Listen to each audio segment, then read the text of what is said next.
Do you put time in your diary to get the big stuff done in your business and then you turn up to the session and you don't do it? This episode, I'm going to tell you why you don't do it and how we're going to solve it.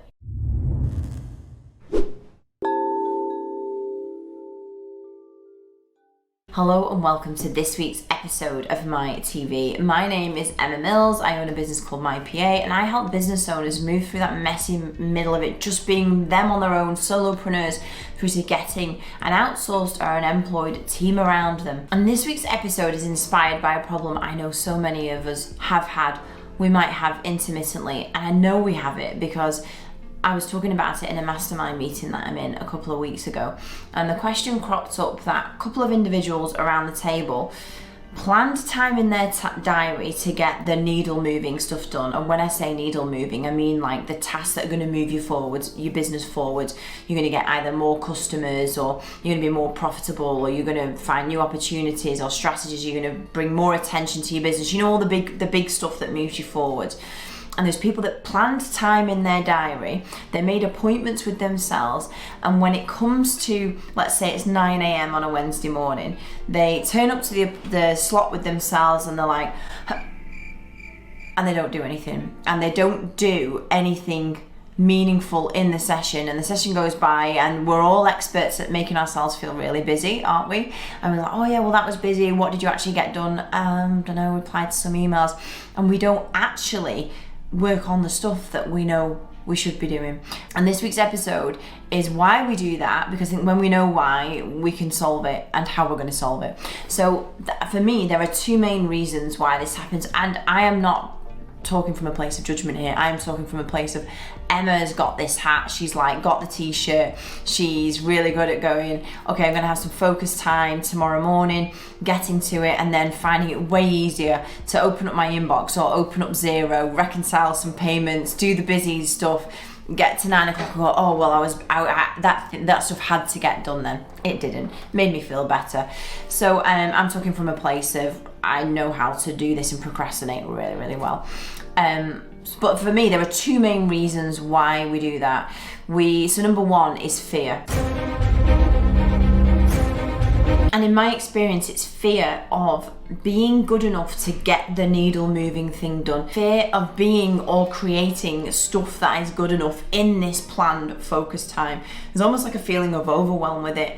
And what I mean is that when we plan in this focus time to, you know, we turn our notifications off, we turn the phone off, we divert it to the team, or you call answering company, we like set the scene to get stuff done. It can be quite overwhelming because you can feel like, oh, I've got this 60 minutes and I really, okay, the pressure's on, right, 5 minutes, right, what I'm actually doing, I'm feeling now stressed to be creative or to get stuff done. And most often the things that are the needle moving projects or tasks, they require an element of like deep thinking, deep work, creativity. It's not the things that move your business forwards are not generally mindless things that you can just do really easily. It's like bigger project work, and so in that, I know that a lot of our clients, and I've had this myself, where I'll turn up to my hour and go, oh my God, right now I need to write this. A really good example is a couple of weeks ago about writing an article for a magazine, and I'll turn up to the session and go, oh my gosh, right, so what am I going to start with here? And I've only got 60 minutes now. Okay, I've set the timer on my phone, this isn't helping.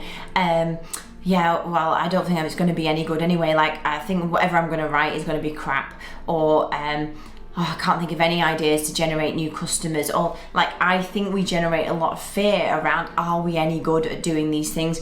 And in my example in the mastermind meeting a couple of weeks ago, one of the ladies who was planning time into the diary but not then creating content or planning her content is because she feels like she's not good enough at content, or it's not going to be any good, or nobody's going to watch it.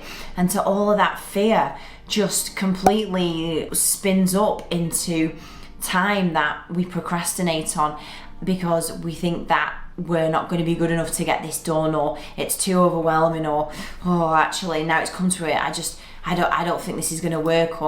And so it's much easier to do the simple, quick inbox checks, like just like all the little itty bitty admin, because that's like, oh, I can do this and it's good and it makes me feel productive, and oh well, I needed to do it anyway, which you didn't.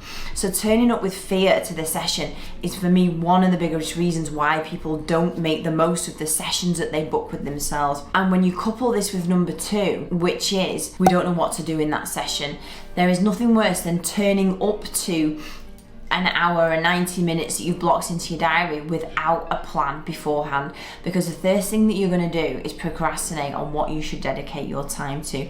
There's absolutely no way that you're going to turn up to this hour, which we all know that actually there are probably hundreds of things we could do to move our business forward, and then having to sift through what's the best use of my time right now makes turning up to these sessions we book with ourselves very, very difficult. And for me, fear and not knowing what to do in the session are the key reasons why people can be really great at going, oh, got it absolutely planned out next week. I've got 90 minutes every day. I'm gonna get, this is gonna be my time. I'm gonna put my lo-fi beats on. I'm gonna, have my headphones on, ready to go. And then when you actually come to it, there's a kind of an uncomfortable feeling of, oh, right, okay, what am I doing in this now? It's not going to be any good. And so I've got just a 3-step framework that I use to make sure that every time I schedule in time with myself to get the good stuff done, it actually happens. So my solution to turning up to these sessions in your diary that you are scheduling with yourself to get good stuff done is my framework of PLP. We can't make a word out of it unless we try, but that doesn't really work. So PLP, number 1 is progress.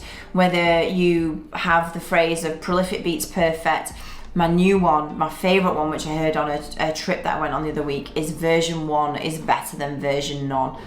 It's just like so good that like version 1, whether you think it's rubbish, is better than having nothing at all. So step 1 is progress. Like, just be wedded to the fact of whatever I am going to create, do, write about, learn, or whatever that is, whether you're just going to go into it with, okay, I might not know how to do this at all right now. I might not think I'm any good at it right now, but I will get better, and this is just like the first step on it. So I'm just going to try. I might surprise myself. I might be writing a blog and I might surprise myself. I might come up with some ideas, some social media posts, and I might get to the end of the hour and I think, okay, they're not the best, but I've got something to work with now in tomorrow's session.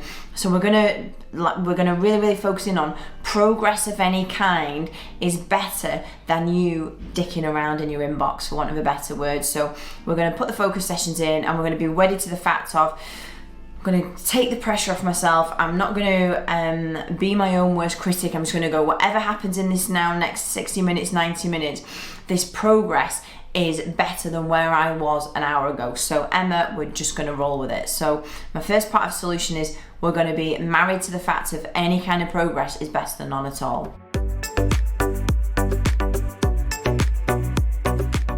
The L in my PLP, the L in that is a list.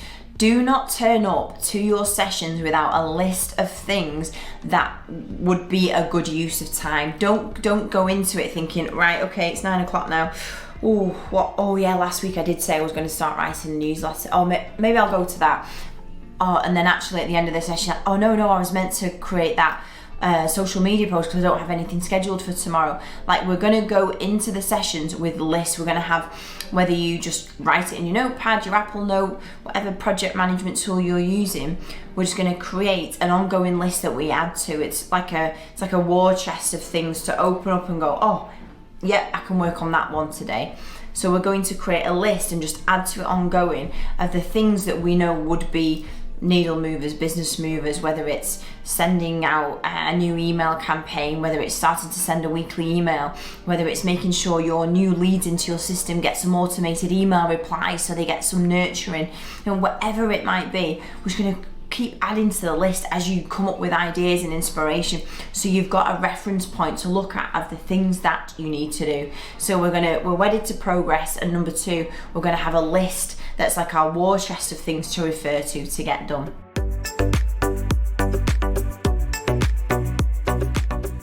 And my final P in my PLP is we're going to plan what we're doing in tomorrow's session the night before. I learned this from Nigel Botterill, like the day doesn't end until tomorrow's planned. We're turning up to a session with a kind of complete Pandora's box of all these things you could potentially do is just time wasting. And you'll know what the really important things are, but when you're kind of in the moment under pressure, that's when we don't make the best use of our time. So from our list that we're going to keep adding to and creating and things that we know would be great to do either now or in the future, step 3 of this is that tomorrow we're going to go, okay, well, 2 till 3 I've planned an hour to myself to get some good work done, and in that hour I'm definitely going to create next week's social media post, or I'm definitely going to create some ideas for stories that I'm like Instagram stories that I'm going to do, or I'm going to write a new email to my list of all new leads that come in. Like, we're going to actually go into it with a specific, like, we love specifics in these sessions, a specific task that we can then just focus on and just do one thing really well. Or it might be writing a new blog post, or whatever it might be.